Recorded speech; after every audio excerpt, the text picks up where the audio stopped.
Halo, assalamualaikum. Selamat datang di YouTube channel saya, Adon Donat. Cuma nanti di YouTube ini, insya Allah, kita bukan ngadon donat aja, bukan baking aja. Insya Allah nanti juga masak-masak beberapa bumbu dan resep yang saya pakai sehari-harinya untuk makan atau jualan dan masakan keluarga. Hari ini saya bikin donat. Untuk donatnya sendiri, resep yang saya gunakan juga sederhana dan pakai donat kentang. Untuk resep yang pertama, untuk bahan-bahannya, tepung protein tinggi 250 gram, kemudian kentangnya 100 gram, kemudian gula 40 gram, raginya 3 gram, dan untuk kuning telurnya itu 1 butir, margarinnya 40 gram, garamnya 2 gram.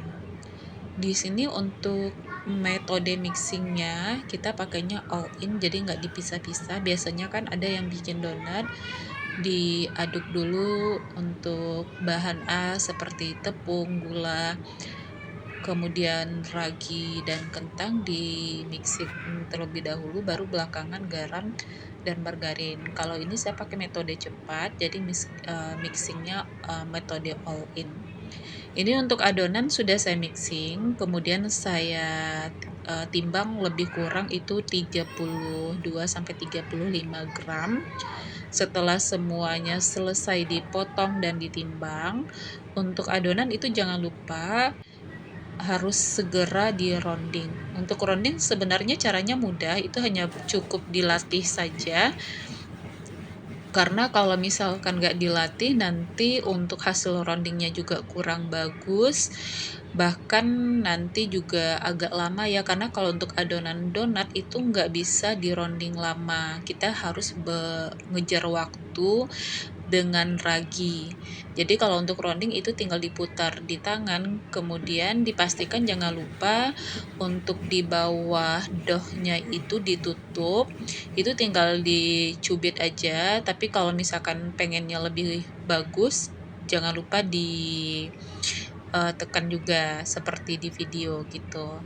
Jadi kalau hasil roundingnya cantik, itu dipastikan donatnya juga cakep. Dan jangan lupa kalau setelah di rounding, donatnya juga dibalur dengan tepung agar nanti dohnya nggak nempel di wadah gitu ya.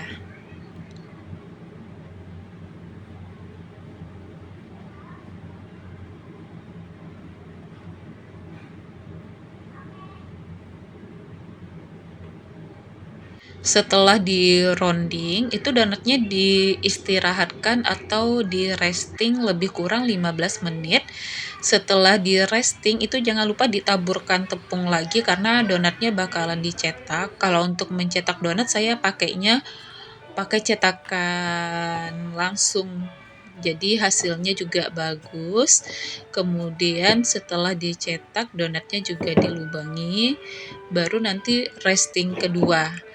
Kalau untuk resting kedua, itu waktunya tergantung dengan cuaca sama suhu di rumah aja, karena nggak bisa ditentuin. Terkadang kan ada bunda-bunda yang suka nanya restingnya berapa lama. Jadi untuk resting ini, itu jangan lupa bunda-bunda juga harus belajar terus dengan adonan donat biar nanti hasilnya juga bagus. Karena kan untuk resting biasanya tergantung cuaca kita di rumah, kemudian resep yang kita gunakan. Kalau misalkan kita menggunakan resep yang banyak lemak, kemudian pakai susu, biasanya untuk restingnya juga lumayan lama.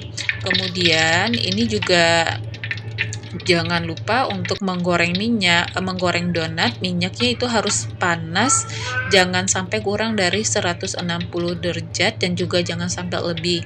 Jangan sampai 170 derajat lebih karena nanti donatnya juga cepat gosong, tapi dalamnya kurang matang. Jadi tipsnya itu dipastikan untuk suhu minyak itu jangan sampai kurang dari 160 derajat agar hasil donatnya juga bagus. Dan ini hasil donatnya ya, untuk white